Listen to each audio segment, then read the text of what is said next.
Hi, welcome to my channel. My name is Anna, and today I'm going to be reviewing the Korean drama called Tomorrow. And it was a 16-episode drama that aired from I think like April 1st to through like May 21st or something like that. I think during those dates. And it was aired on Netflix here in the US. I don't know where you are. It might have aired somewhere else, but I know in South Korea it was aired on MBC.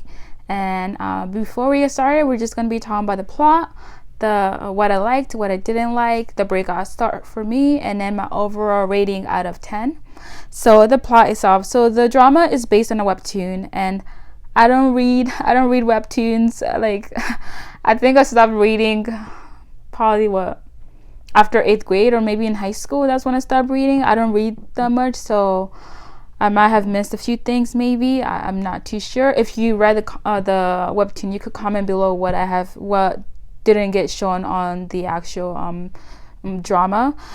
So it tells the story of Cho Jun-woong, and that character is played by SF901. And he basically gets into an accident that leaves him in a coma, and during this time he meets two grim reapers. One of them is played by Kim Hee-sun, and her character's name is Go Ryun.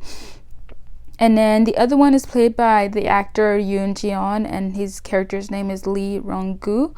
And forgive me, I'm most likely butchering the names here because I don't speak Korean, so I'm so sorry, but that's the way I'm pronouncing it. I know it's most likely wrong, but those three characters, they work together to try to save lives of those who want to sabotage their life. And then the other character that's in there is played by Lee So-hyuk, and he plays the team leader of a different department that guides those who have passed away. And I'm looking down because I have like my notes are here, so I'm reading down. But what I liked about the drama the most, it was a refreshing script.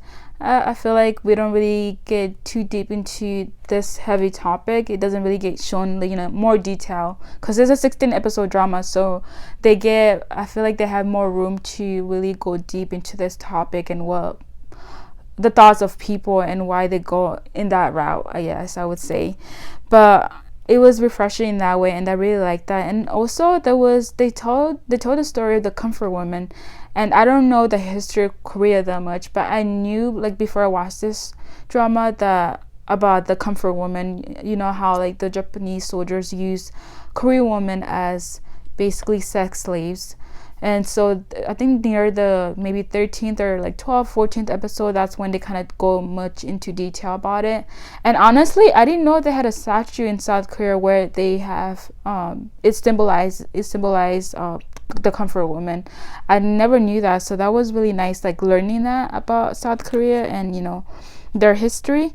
And like I mentioned, they have various stories, so there's so many different stories where people are being bullied, maybe people are struggling to find jobs, like just many different stories, like loneliness and all those kind of things. And honestly, I'm pretty sure all of us, every single human being, has faced one thing or more things that are talked about in the drama, especially now the past 2 years. Like, oh my god, all of us are going through a really hard time. So I really loved how anyone can really relate to a lot of the characters and their thoughts and their stories and why they chose that path.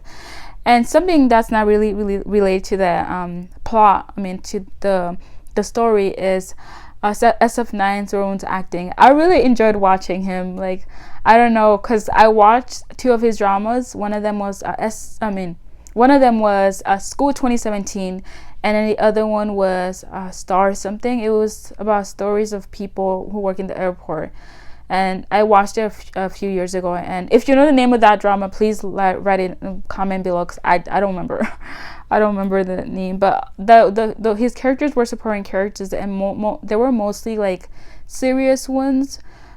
So maybe that's why I really never saw this side of him, because his character in this drama, he's a little bit more free and more like fresh out of college, trying to find a job, very like motivated, like that kind of thing, bubbly character. And his previous character, they weren't like that. And also I watched him in Kingdom, and he looked a little bit more serious. Like he looked like he had a more serious personality. But I really loved it. I enjoyed his acting in this.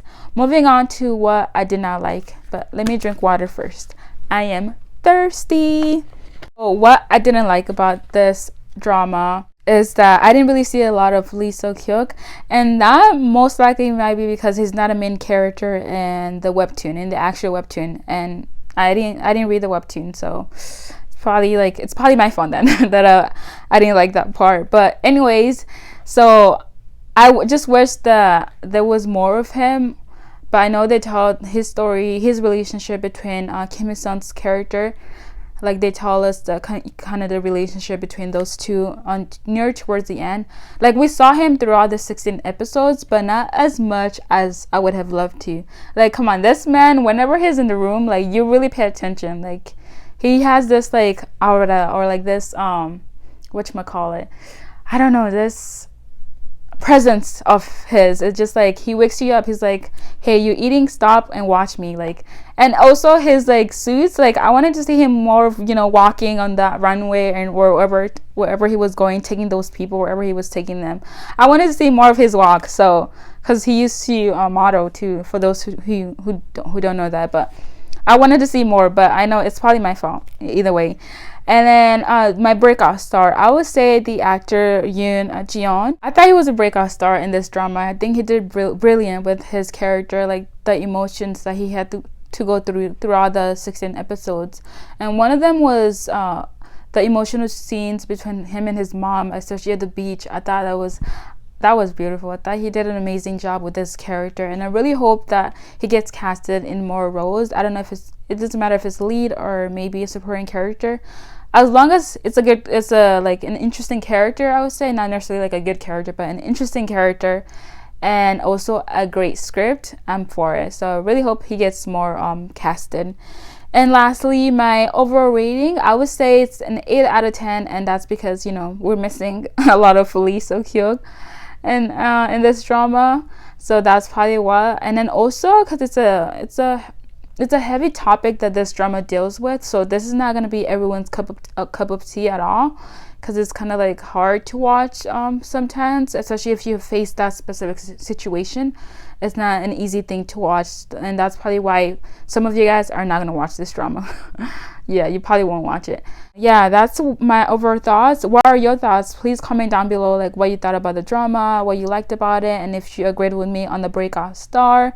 It's my first video and my first review of a Korean drama, so I really hope that I will continue to do this and just do more videos and get better at it, because I'm not as organized, because I'm still learning how to do things. Yeah, that was my overall review. I hope you're having a good day or having a good night wherever you are. And my name is Anna, and welcome to my channel. I'll see you next time. Bye.